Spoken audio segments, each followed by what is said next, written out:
I'm Heather, 32. Last month, my entire family decided I wasn't worth keeping around. My parents sent a group message. "We think it's best you step away for now." My aunt reacted with a thumbs up. I wrote back, "Understood. I'll respect that and step away from the family fun too." That night, I closed my contribution.by to 15 a.m. My phone was buzzing like crazy. 89 missed calls by sunrise. My dad even left a voicemail. What happened? The bank flagged everything. I just replied, "I'm honoring your decision." That was before they realized everything else I had. Before we go on, tell me where you're watching from in the comments. And if you like stories about families learning hard lessons the tough way, don't forget to like and subscribe. The Millers weren't just any Boston family. We were the Millers, a name with weight in New England finance circles. Our family business, Miller Financial Advisors, had been running for 3 generations, starting with my grandfather, who built it from scratch after the war. I grew up watching my father, Robert Miller, expand on what my grandfather created. Our 5-bedroom colonial in Brooklyn was stuffed with trophies, expensive art, imported furniture, and framed photos of my parents with politicians and celebrities. My mother, Diana, was the perfect corporate wife, hosting dinner parties where million-dollar deals were sealed over her famous apple pie. I showed an early knack for numbers that surprised everyone. While my cousins played with toys, I was studying stock reports my dad left around the house. By age 10, I was asking market questions my father sometimes couldn't answer. That created an awkward dynamic that followed me into adulthood, even after graduating top of my class from Wharton with a double major in finance and economics. My family still saw me as the little girl who needed guidance. When I joined Miller Financial at 24, my father put me under my cousin Jake's supervision. He'd barely passed business classes at some state college. "You need to understand how we do things in the real world," my father said, patting my shoulder like I was a child. Jake had been here exactly 7 months longer than me. Over the next 8 years, I quietly became the firm's most valuable asset. My investment strategies consistently outperformed the market by 7-9 when the industry celebrated 2% gains. Clients requested me specifically. Still, my father often took credit for my team's work in board meetings. The family fund was separate from the business, a $12 million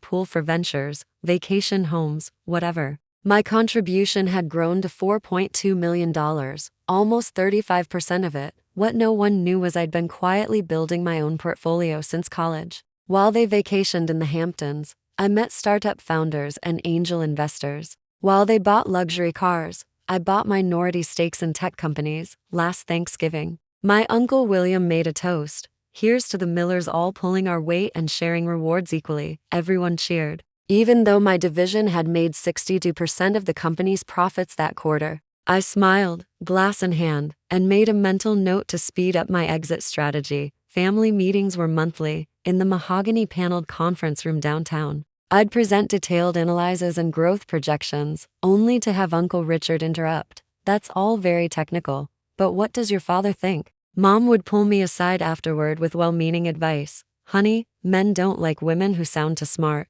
You need to let your father and uncles feel important." Aunt Patricia, the one who gave the thumbs up to my exclusion, never worked a day in the business but sat on the board, getting the same profit share as those of us working 60-hour weeks. She had a talent for taking credit for other people's ideas, especially mine. "Remember when Heather mentioned international markets? We should expand into Europe," she announced 3 weeks after I'd presented a detailed European expansion plan. Cousin Amanda was the only family member who seemed to notice. Over lunch, she confessed, "They do the same thing to me, but worse. I don't have your financial skills to make them money. They just want me to marry someone useful to the business." Despite it all, I stayed loyal. I thought my contributions would eventually be recognized. I kept growing family wealth while quietly building my own safety net. By my 32nd birthday, my personal investments had quietly hit $17 million.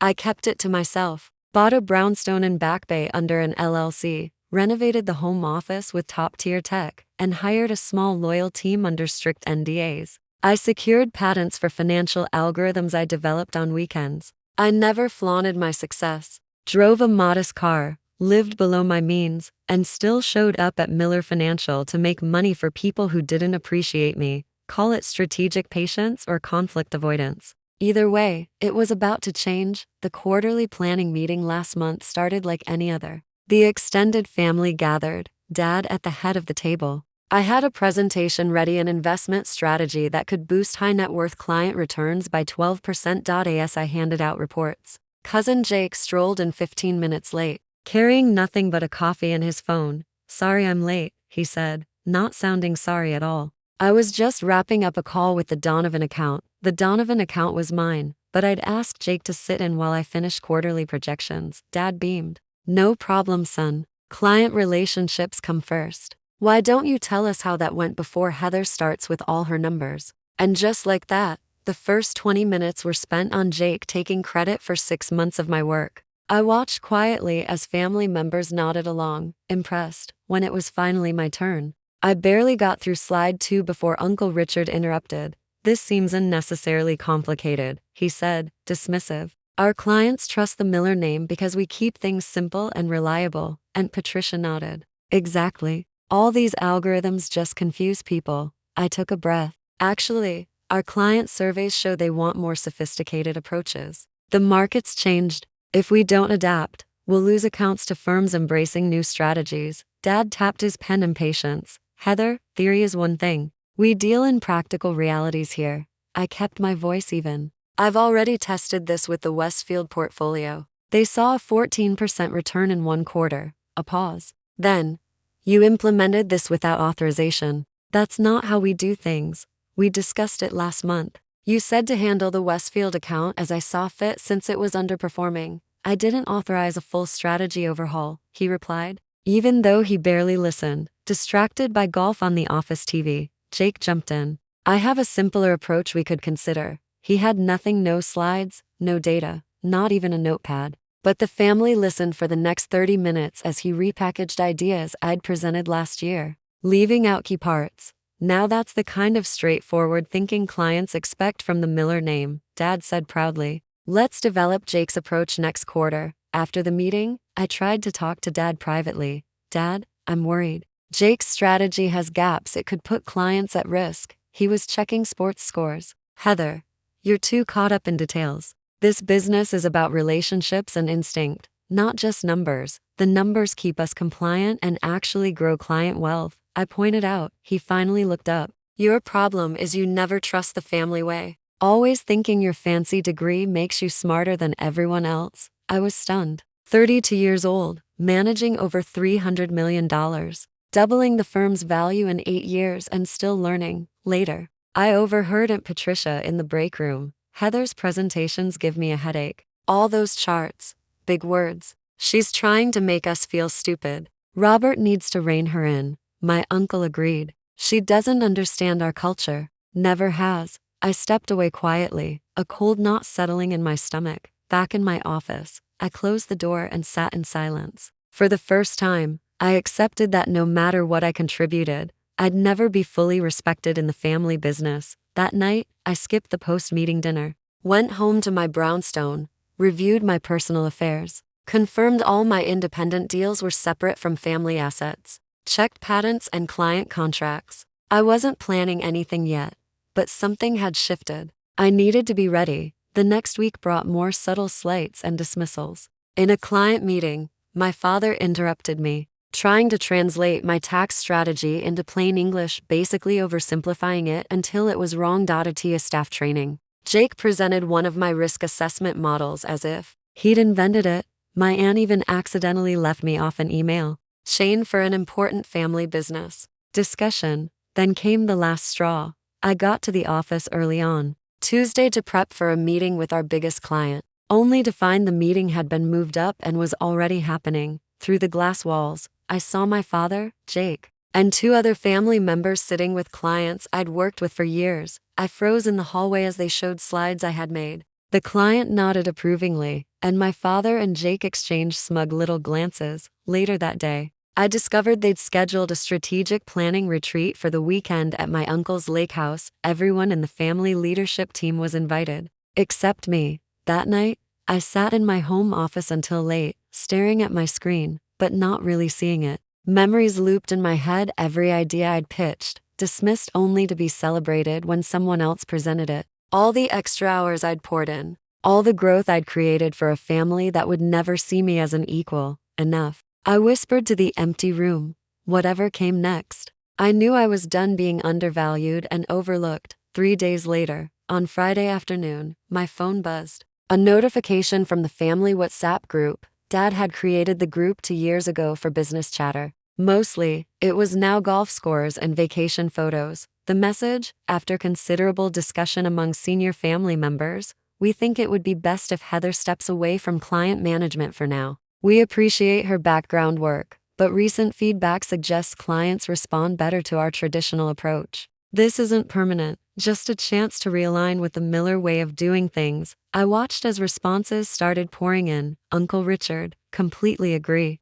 Smart move. Aunt Patricia, endorsed. Cousin Jake, happy to take over her accounts. Mom, we only want what's best for everyone. 2 other cousins chimed in. No one objected. No one asked which client feedback they were referring to. Funny, since I ran the satisfaction surveys and knew our numbers were excellent, oddly, I felt calm. After years of proving myself, after all the revenue I'd generated, all the growth I'd created, this was it. A group text removing me without even a private conversation. I waited 17 minutes before responding. During that time, more messages came in, some from relatives who'd once pretended to support me. Finally, I typed, understood. I'll respect that decision and step away from the family fund too. Wishing everyone continued success. Short, professional, and dropping a bomb they hadn't realized yet. I put my phone on silent, face down, and opened my laptop. Logged into the family fund portal. As a major contributor and fund administrator, I had full access.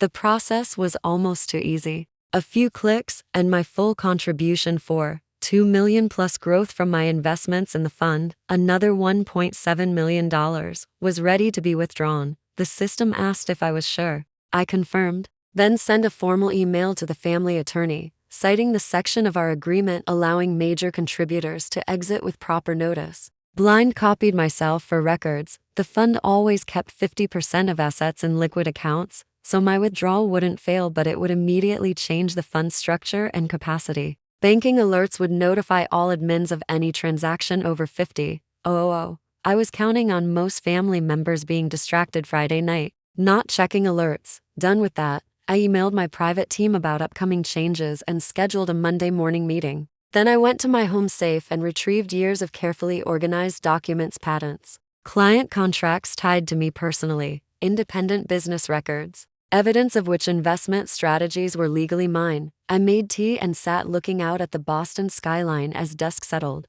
A twinge of sadness hit me. This was my family, but a stronger feeling was freedom. No more proving myself, swallowing slights, watching less qualified people take credit. It was over. Whatever happened next, I would no longer be the overlooked daughter, trying to earn a seat at a table designed to exclude me. Around 7:30 p.m., my phone buzzed. WhatsApp notifications, texts, multiple family members reaching out. I didn't read them. Turned on a movie, ordered my favorite takeout, and gave myself permission to enjoy Friday night. At 10:47 p.m., my phone rang. Dad's ringtone. I let it go to voicemail. He called again, immediately, and again. On the 4th call, I turned my phone off completely. I slept surprisingly well. When I turned it back on at a.m., notifications poured in. 64 missed calls, 127 texts, 43 WhatsApp messages, 17 voicemails. I made coffee before checking them. The first voicemail, 10:48 p.m. Heather, it's Dad. Call me immediately about this fund transfer. Must be a mistake. Second, 11:10 p.m. Completely unacceptable. Call me back now. Messages grew urgent through the night. By 2:15 a.m., Dad's voice lost anger, replaced by panic. What happened? The bank flagged everything. The fund is frozen. Call me now. 6:30 a.m. Heather, I don't understand. Whatever we did, this seems extreme. Entire fund locked. Bank needs your verification. Please call. I finished my coffee, showered, dressed in my favorite blue suit, the one that always gave me confidence. Then I sent one text. I'm honoring your decision. You asked me to step away, and I have. I've withdrawn my personal contribution as allowed under Section 7.3 of the Family Fund Agreement.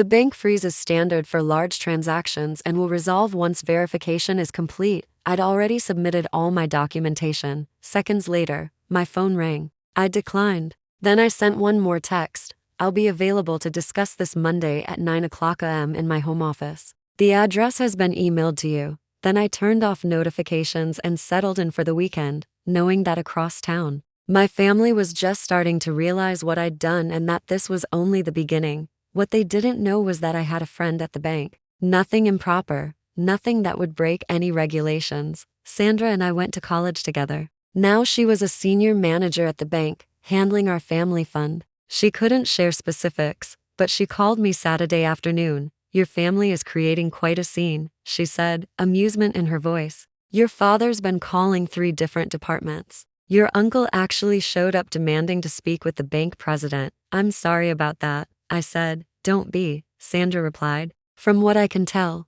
everything you did is by the book. The freeze is standard protocol whenever a significant portion of a large fund is withdrawn suddenly. It's anti-fraud. You've submitted all the documentation showing you're entitled to the funds, right? I have, I said. Then it should be resolved by Monday, she confirmed. Though I doubt that will calm them down in the meantime. She wasn't wrong. Despite muting notifications, I caught glimpses of the family meltdown. Snippets popped up on my phone. Uncle Richard, this is sabotage. She can't just Aunt Patricia. I always said she was too emotional to Cousin Jake. What about the Henderson deal we were counting on? Mom, Heather, honey, please just talk to us. We can fix this. By Saturday evening, the tone was shifting from outrage to desperation. The family was finally grasping the implications of my withdrawal. The Henderson deal Jake mentioned was a $20 million commercial real estate project. My portion of the fund would have covered the down payment. The rest was financed.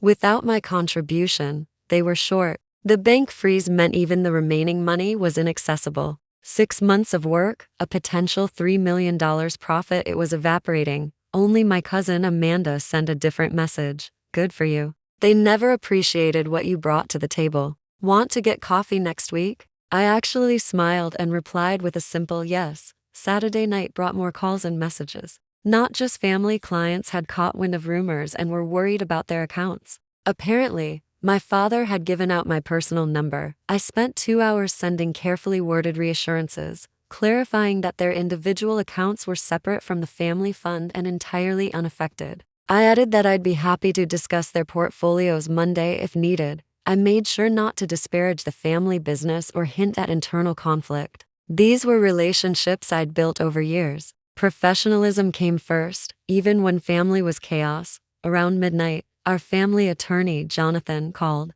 Calm, measured. Heather, I've reviewed your withdrawal. Legally, everything checks out. But the timing and manner of this action have caused serious operational challenges for the family. I understand, I said. But as you've confirmed, I acted within my rights. He paused. Your father wants to propose an immediate restoration of the funds, with a renegotiated leadership role for you in the company. I appreciate the offer, I said. But I'm not making any decisions now. Monday morning is fine. Another pause. He's also mentioned potential legal action regarding your intellectual property and client relationships. I paused too. Weak threats. All my patents and proprietary strategies were in my name, not the company's. Client contracts included personal service clauses. I calmly said, I'd discuss everything Monday. He sighed. I'll relay your position. I've advised against legal posturing, it wouldn't serve anyone. Agreed. Good night, Jonathan. By Sunday morning, the strategy shifted again. Emotional appeals.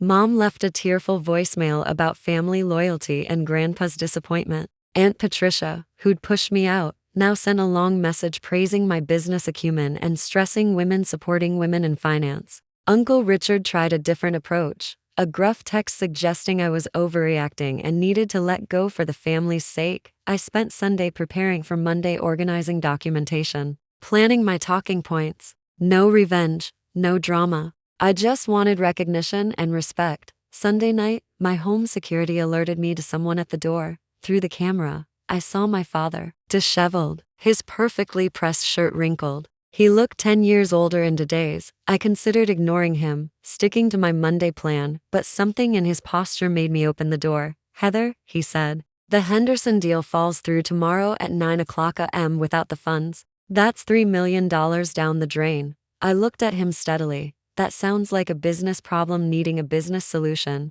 What does that mean? He asked.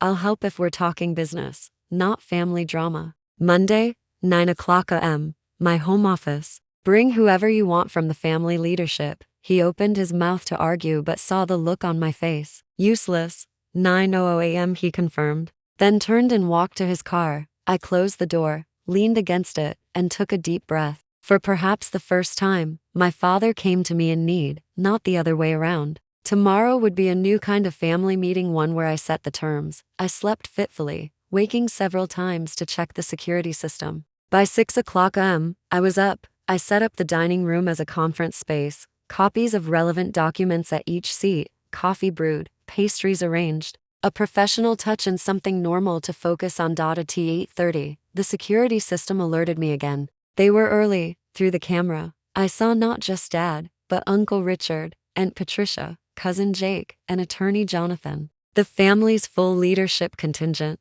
Good. I was ready. At precisely 8:59, I opened the front door. Dad stood at the front, the others behind him like a family business army. Their expressions ranged from his tense determination to Jake's barely concealed hostility to Aunt Patricia's sudden attempt at warmth. Come in, I said, stepping aside. They filed into my home, glancing around like they'd never seen it before. My brownstone was tastefully appointed original art, high-end furnishings, and I could see their surprise as they quietly reassessed me. The dining room is set up for our meeting, I said. Leading them down the hallway, they took seats around the table, while I stayed standing at the head, the seat my father always claimed in family meetings. He noticed, but didn't comment, sliding into the chair to my right. Coffee? I offered, keeping my tone neutral. A few murmured yeses. I poured cups and finally took my place at the head of the table. A tense silence stretched for a moment before my father cleared his throat. Heather, we're here to resolve this quickly.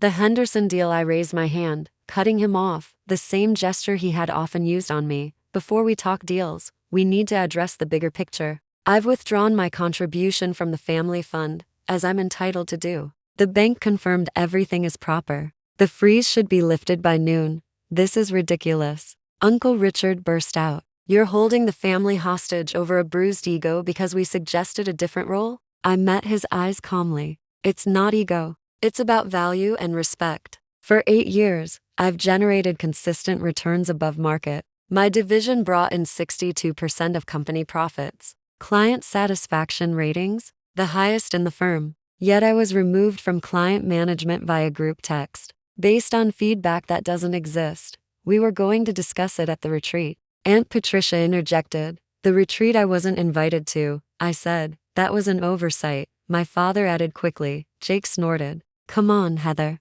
You're making a mountain out of a molehill. Got your feelings hurt? So you blow up a major deal? I turned to him composed. I didn't blow up anything. I withdrew my personal contribution, which apparently is larger than anyone expected. That's the real issue. You've all taken my contributions for granted, financially and professionally. My father leaned forward. Whatever mistakes we've made, this is disproportionate. You've put a $3 million deal in jeopardy. Yet I wasn't consulted, I noted. Jonathan, our attorney, spoke up for the first time. Maybe we focus on immediate solutions first, then address long-term concerns. The Henderson deadline is the most urgent, I nodded. Reasonable. I'm prepared to wire $5 million to the family fund this morning. That covers the down payment with a buffer. Voices started overlapping with relief until I raised my hand again. But this will be structured as a loan from my personal holdings to the fund, at market interest rates, with specific repayment terms. Jonathan can draw up the paperwork immediately.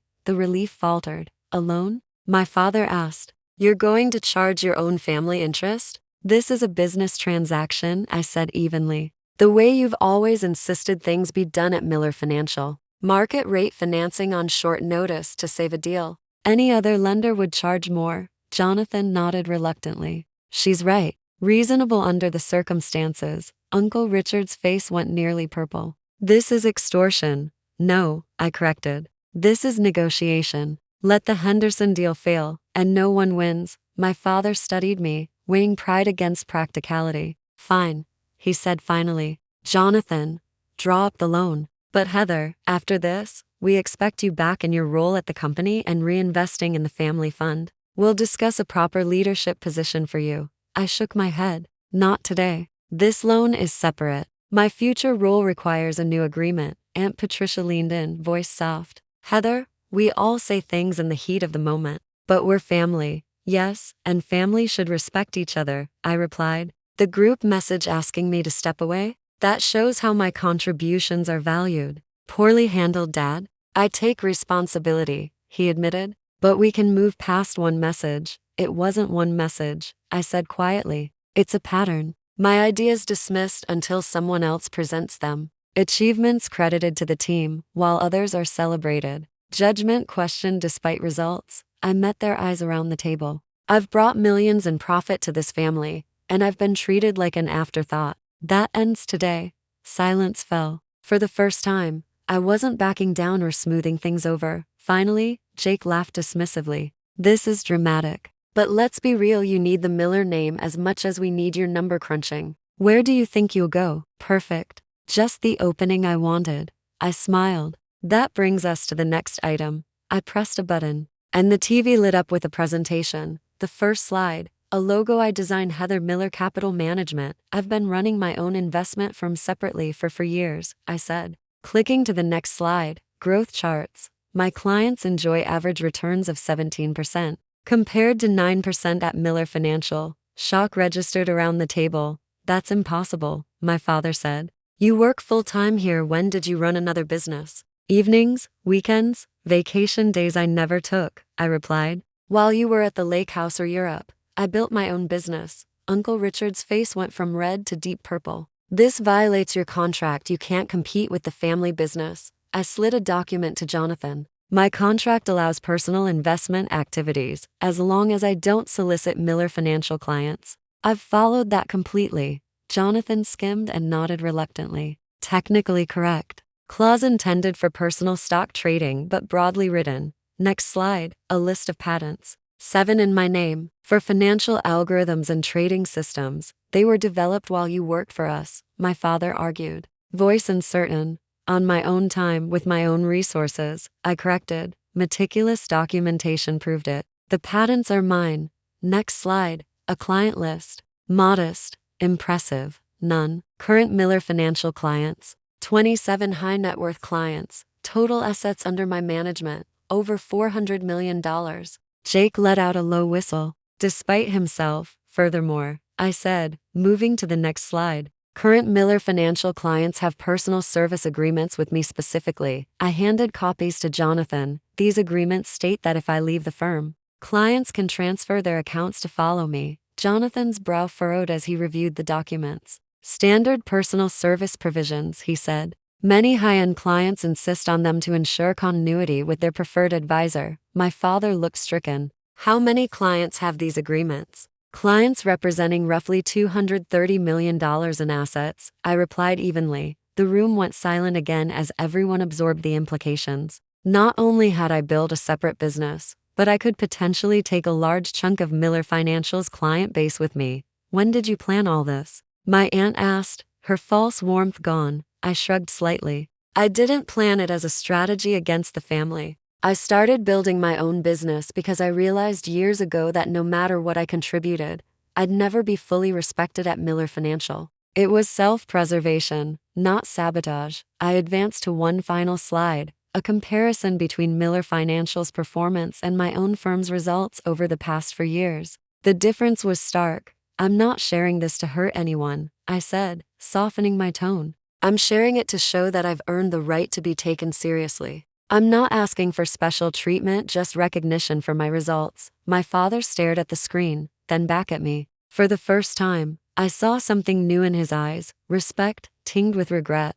What do you want, Heather? He asked quietly. First, we complete the loan agreement for the Henderson deal to address the immediate need, I said. Second, I take a 1-month leave of absence from Miller Financial to give everyone time to consider next steps. Third, we reconvene in 30 days to discuss either my return under new terms or my formal departure and the transition of my clients. I looked around the table. Those are my non-negotiable terms. Jonathan spoke up. From a legal perspective, these are reasonable requests given the circumstances. I'd advise accepting them. Uncle Richard opened his mouth to argue, but my father raised a hand to silence him, a gesture I'd seen countless times, never directed at a senior family member. We accept your terms, my father said. Jonathan will draw up the loan agreement immediately and formalize your leave today. Jake started to protest, but my father cut him off. Enough, Jake. The situation has changed. We need to adapt. As Jonathan drafted the loan document, an uneasy silence fell over the room.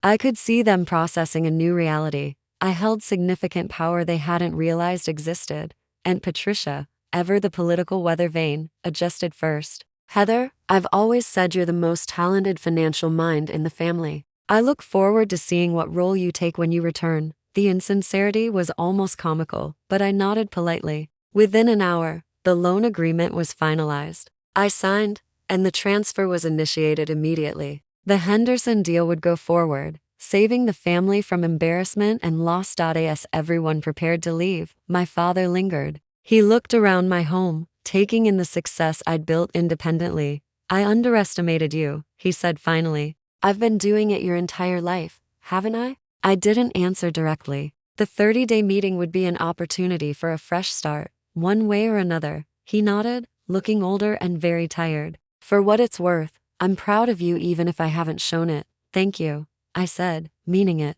But I needed that recognition years ago, not after I forced your hand. He nodded again, acknowledging the truth, and turned to leave. At the door, he paused. Your grandfather would have been impressed. He valued results and determination above everything. After everyone left, I sat alone in the dining room. Coffee cups, scattered papers, and the lingering tension reminded me of what had just transpired. For years, I'd imagined a confrontation where I stood up for myself, but the reality was more clinical and more emotional than I expected.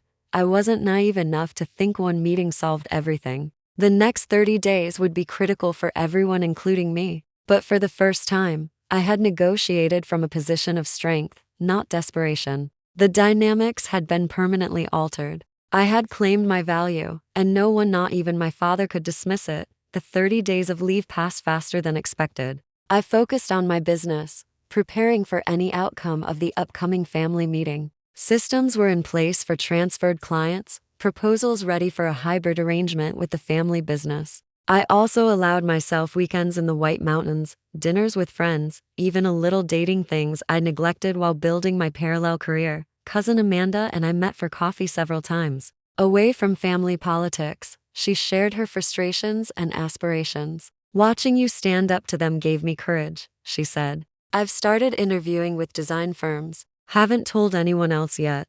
They'll try to talk you out of it, I warned. She smiled. I know, but I've seen what's possible now.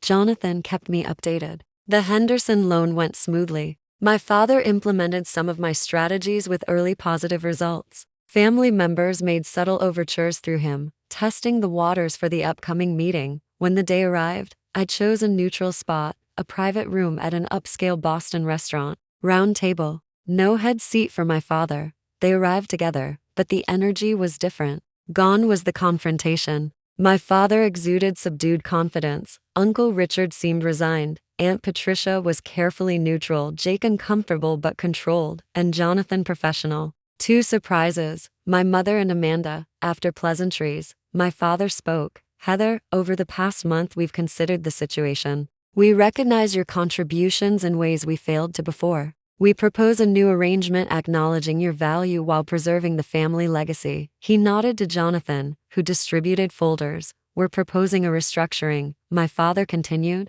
A new division, Miller Capital Management, with you as president and CEO. Autonomy over investment strategies, client relationships, its own profit-sharing structure. I reviewed the folder. Terms were favorable: ownership stake, decision-making authority, compensation tied to performance. He added, we're also changing the family fund. Voting rights now proportional to investment, not equal regardless of contribution. Major concession. Acknowledgement of past imbalance. What about my existing business? I asked. Jonathan explained. Merger into the new division, protections for my IP, client service agreements intact, me as primary advisor. I considered leadership succession. My father nodded. Merit-based plan, leadership by performance and client outcomes, not family politics. Comprehensive. Family had work during my absence. I'll review and respond within a week, I said. Of course, my father agreed. No immediate decision expected.